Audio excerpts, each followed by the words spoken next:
Seja muito bem-vindo, muito bem-vinda, meu caro irmão, minha cara irmã, reunidos aqui em nome do Pai, do Filho e do Espírito Santo. Amém. Bendito seja Deus que nos reuniu aqui. Hoje, reunidos aqui para juntos escutarmos e juntos refletirmos a palavra do 30º domingo do tempo comum. 30, tá? Deve dar para vocês verem. Mas hoje, lembrando, para se prepararmos, né, para o dia de finados, tá? E também lembrarmos que hoje, dia 27, que é o dia do 30º domingo do tempo comum, dia 27, se encerra a segunda sessão conclusiva do Sínodos dos Bispos em Roma, tá? Foi iniciada no dia 2 e se encerra hoje, dia 27. Bom, hoje a liturgia nos convida então nos alegrarmos pelas maravilhas do Senhor, que por meio de sua palavra abre nossos olhos e nos põe no caminho de Jesus. A liturgia nos recorda a compaixão de Deus por nós e sua preocupação em nos conduzir à vida eterna. Somos convidados a seguir seu Filho no amor e no dom da vida, solidarizando-nos com os pequenos e marginalizados e lutando por um mundo onde todos sejam acolhidos como irmãos e irmãs, iguais em direitos e em dignidade. Tá? Então, neste momento, eu vou colocar ali os textos bíblicos, né? As leituras de hoje. A primeira, o Salmo, segunda e o Evangelho. Se tudo der certo, né? Não acontecer que nem acho que foi dia de Nossa Senhora Aparecida que eu acabei esquecendo. Mas agora, se Deus quiser, eu não vou esquecer.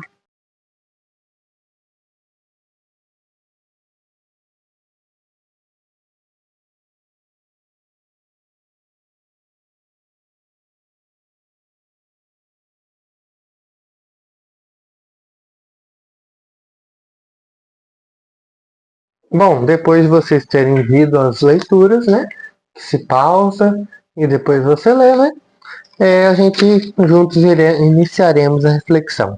Hoje, na primeira leitura, no livro de Jeremias, capítulo 31, dos versículos 7 ao 9, tá? De forma mais assim, calma aí, de forma um tanto resumida, né? Vamos passar ali pela leitura. A gente percebe que se logo no início, isso diz o Senhor: exultai de alegria por Jacó, aclamai a primeira das nações, tocais e cantai e dizei: salva, Senhor, teu povo, o resto de Israel. E daí Deus diz que trarei dos lugares distantes, tá? O povo e reunirei eles, tá? Entre eles, os cegos, aleijados, grávidas, todas as pessoas que estão, como foi dito ali no início, deixa eu pegar aqui as palavras certas, foram os pequenos e marginalizados, tá? Que lutam contra as indiferenças do mundo. E ali eu os receberei e conduzirei por um caminho reto, onde não tropeçarão, pois tornei-me um pai para Israel, e Efraim é meu primogênito. Tá, a primeira leitura de hoje nos traz um contexto assim de consolação, tá? Às vezes a pessoa não entende isso, mas consolação por quê? Consolação neste contexto nos traz em refletirmos que devemos se alegrar porque Deus nos guia para nos unirmos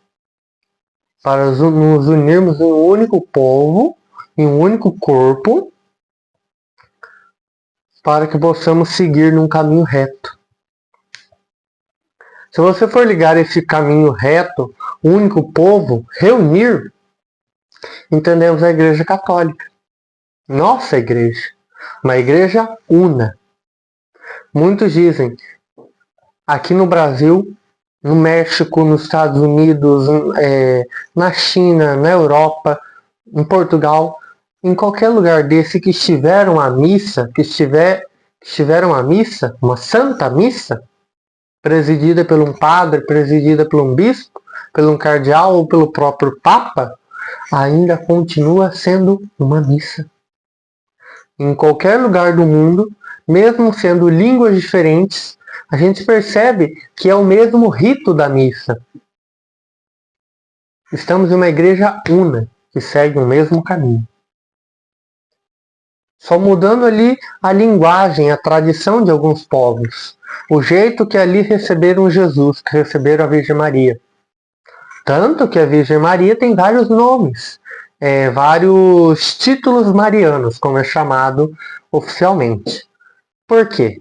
Porque nos mostra que Deus reúne todos os povos, né? Desde aqueles mais distantes até os mais pertos, reúne eles na graça dele mesmo, né? Chama, usa nós como instrumentos, usou Jesus, usou a Virgem Maria, usou os santos e santas de Deus para instrumento para nos unirmos, para nos trazer. E tanto que isso nos serve de consolação, porque Deus nos une e devemos seguir firmemente nele. Tá? Este é o contexto assim da primeira leitura. Ele nos traz em diversos contextos, diferentes lugares, diferentes culturas e nos une em um único corpo, que é a igreja, que é Cristo. Cristo é a cabeça e nós somos o corpo. Entende? Aquele contexto que eu falei da Virgem Maria, os diversos títulos que ela tem, dos diversos lugares que ela apareceu, é para que reconheçamos que Deus acolhe todos, para nos unirmos em um único povo.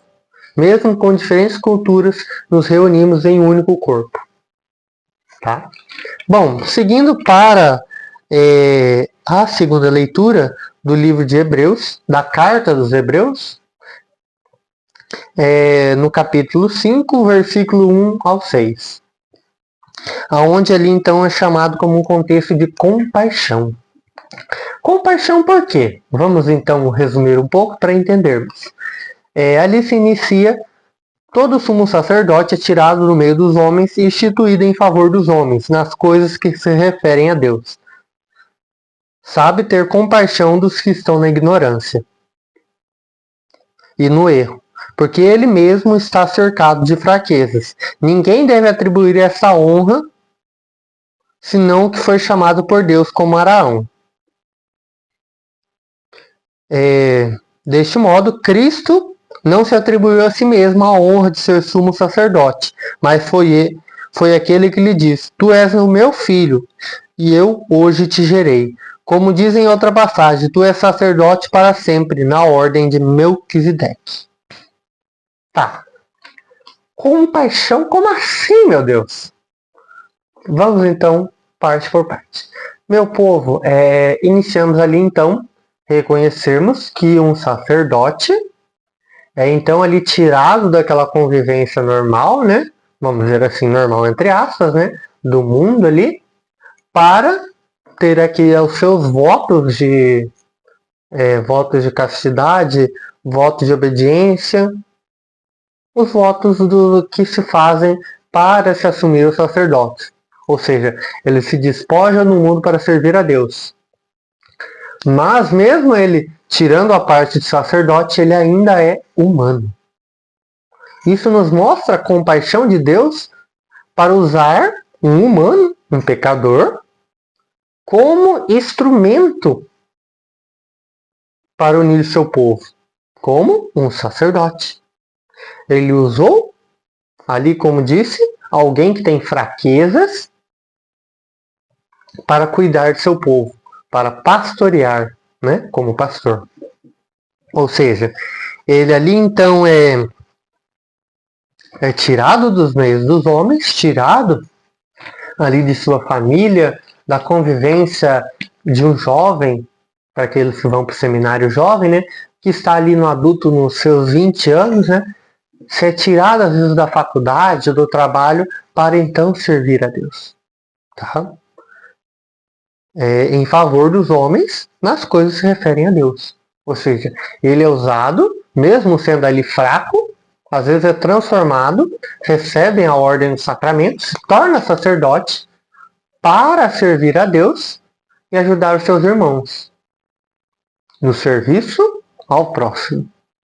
No serviço, sendo usado como instrumento de Deus para cuidar do povo de Deus que está na terra.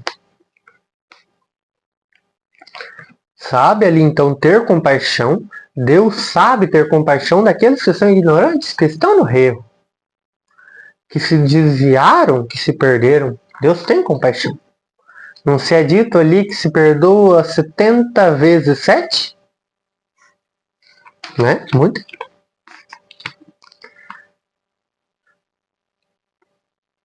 Aqui diz, ninguém deve se atribuir a honra, senão o que foi chamado por Deus.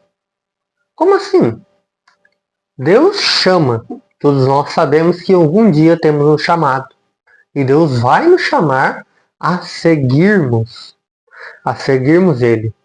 Deus nos chama, mesmo nas nossas fraquezas. Deus capacita os escolhidos. Ele não escolhe os capacitados. Ele capacita os escolhidos. Entendemos bem isso, não entendemos? Ou seja, Deus pega aqueles que às vezes são fracos, que às vezes são geralmente humildes, como Ele escolheu a Virgem Maria. Ele deu a graça à Virgem Maria porque ela foi humilde. Ela foi uma serva obediente. É dito no livro do tratado que o que Lúcifer perdeu por ser orgulhoso, Maria ganhou pela sua obediência, pela sua humildade. Entende? Então devemos seguir esse exemplo para que possamos ali então, como eu posso dizer, servir melhor a Deus, para que possamos receber honra, porque Deus aí nos chama e nos agracia como Ele agraciou a Virgem Maria. Ele chamou. Ele não precisava, como foi dito, Ele não precisa de um pecador, mas Ele quis usar-nos como instrumento para a salvação. Como eu disse em vídeos anteriores, Ele podia muito bem fazer cair um raio do céu, fazer luz. O trem ali, tipo um estralar de dedo e tudo se resolver. Mas não, Ele quis usar seres humanos, seres fracos e torná-los na graça. Nós não nos tornamos sozinhos, mas com Deus nos tornamos, porque Deus escolhe-nos e, como eu disse, Ele capacita os escolhidos. Tá?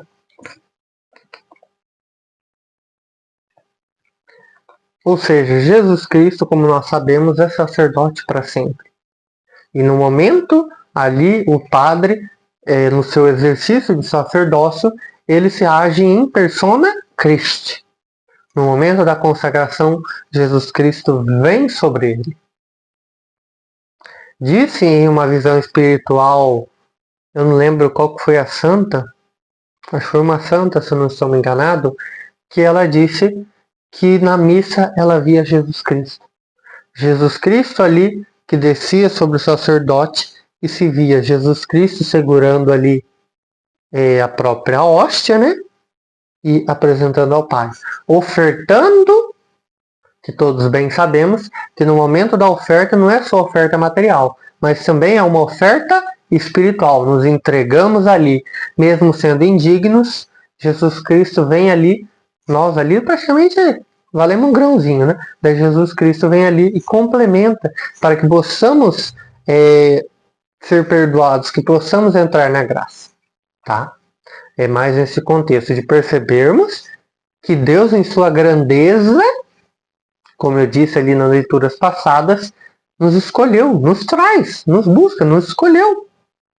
Não precisava de nós, mas Ele quis precisar. Entende? Hipoteticamente. Ele quis precisar, mas Ele não precisa de nós. Nós que precisamos dele. Entende? Mas bom, eu acabei perdendo um pouquinho de tempo ali, passando ali. Não perdi tempo. Mas é como o pessoal diz que a liturgia tem um tempo, a reflexão da liturgia tem um tempo pré-determinado. Então eu tento às vezes não, como eu disse, perder o tempo ali que se tem disponível. Mas eu sempre acabo passando. Bom, o Evangelho de São Marcos, capítulo 10, versículos 46 ao 52. Tá, ali diz que Jesus saiu de Jericó, tá? Jesus saiu de Jericó, e no meio do caminho ali que ele estava saindo, estava indo, se eu não me engano, para Jerusalém. Calma aí, só deixa eu dar uma verificada aqui. Ele encontrou o filho de Timeu. Eu estava lendo Timóteo, mas é Timeu, perdão.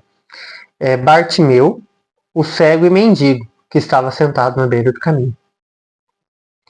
E quando ele percebeu, quando ele ouviu que Jesus estava passando, ele começou então a gritar: Jesus, filho de Davi, tem piedade de mim.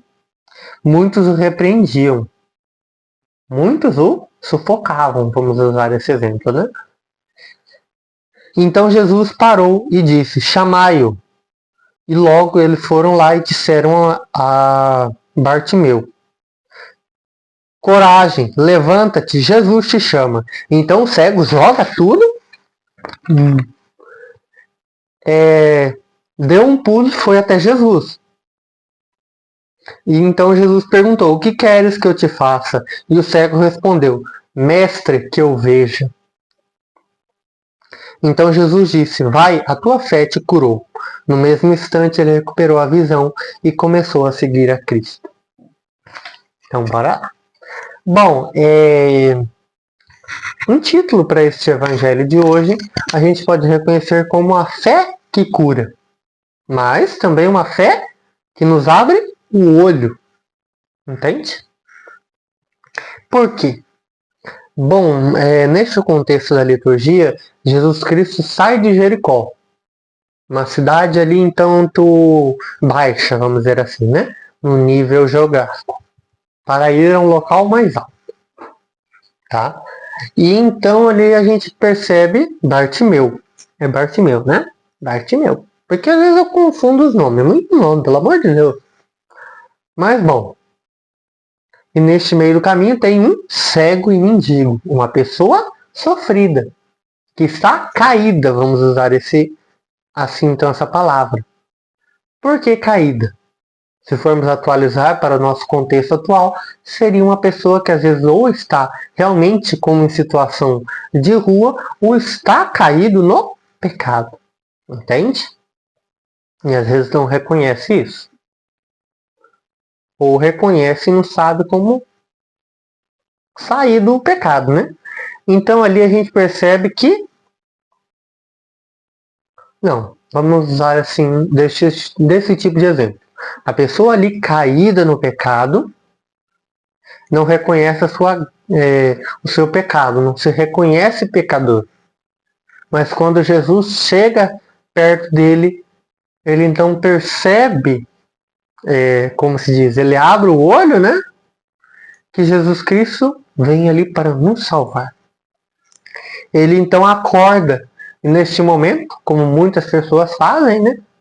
Como dizem que no final dos tempos isso ocorrerá, as pessoas começam a gritar: Jesus, filho de Davi, tem de piedade de mim? Ou Jesus, filho de Davi, me cura!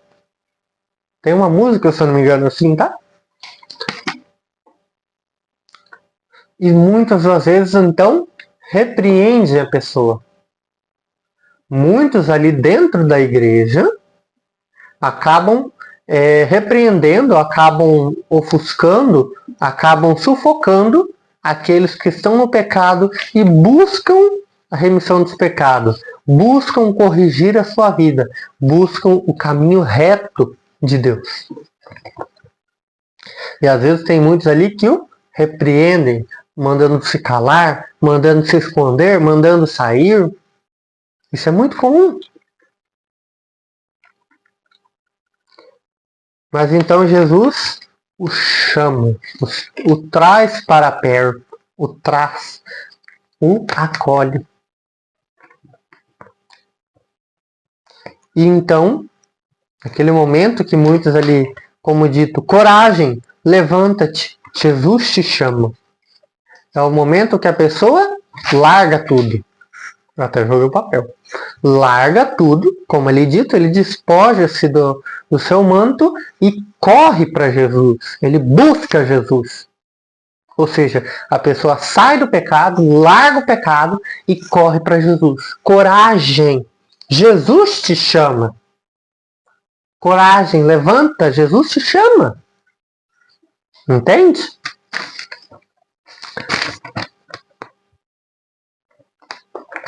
Então ali, a pessoa pede ali, mestre, que eu veja. Mestre, que eu seja curado. Que eu seja libertado. E então, como bem dito ali, Jesus diz, vai, a tua fé te curou. Ou seja, ali no momento que a pessoa se reconhece pecador, que ela foge do pecado, que ela tem coragem de se aproximar de Jesus Cristo para ser salvo, de, com a Virgem Maria, ser salvos ali então, né, num contexto assim, fugir do pecado e chegar a Jesus. Com a fé dela, com a fé em Deus, com a fé em Jesus Cristo, na Virgem Maria, nos santos e santas, na igreja, a pessoa ali então se liberta do pecado, se cura, se é libertada. Vamos usar essa palavra. Então ela se liberta do pecado. A fé dela libertou ela do pecado. A fé em Deus, Deus libertou ela do pecado. Entende?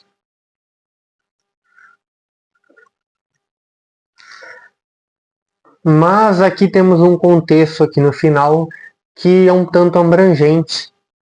Que quando Jesus liberta muitos do pecado, das doenças, dos males do mundo, muitas pessoas ali às vezes vão embora.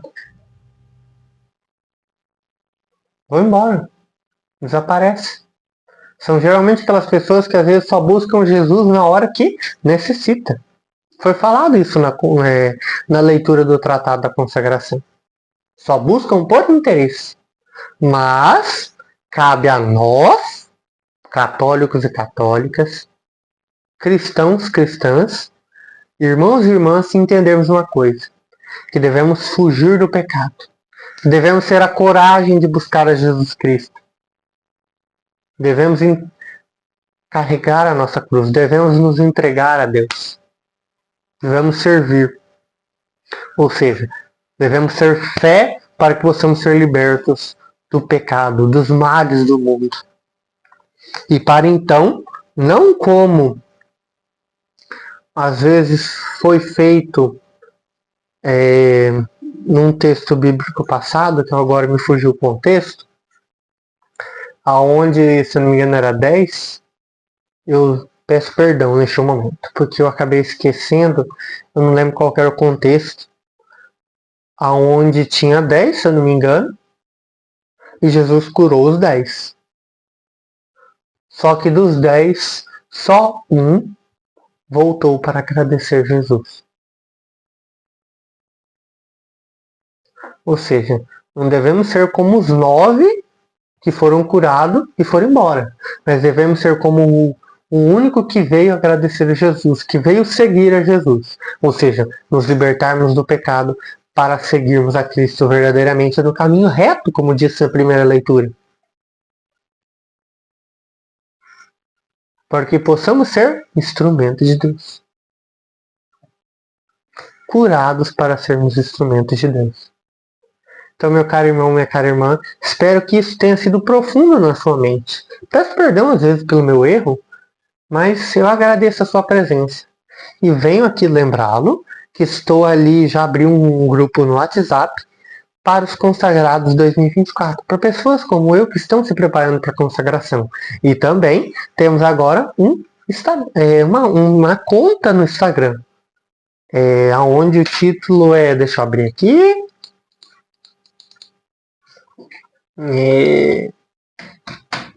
se eu não me engano, a forma correta é Um Consagrado 2024, tá? Um Consagrado 2024. Pesquisa lá no Instagram, tá? Pesquisa lá no Instagram que tu vai encontrar. E daí já segue lá, tá? Beleza? Que lá eu vou estar postando bastante coisa sobre a consagração, sobre a vida de um católico, tá? Eu agradeço desde já. Muito obrigado pela sua presença. E nos vemos aí ao longo da semana, no Momento com Deus, nos 31 dias de bênção de Maria Passa na Frente, o poder da intercessão de Maria Passa na Frente, ou na leitura do catecismo, ou até em alguma preparação da consagração, em algum exercício, né? Que o meu livro chegou e eu ainda não estou com ele em posse, em mãos, né? Então, o Senhor esteja convosco, Ele está sempre no meio de nós. Abençoa-nos Deus Todo-Poderoso, Pai, Filho e Espírito Santo. Amém. Ide em paz e que o Senhor nos acompanhe. Demos graças a Deus. E até o próximo encontro.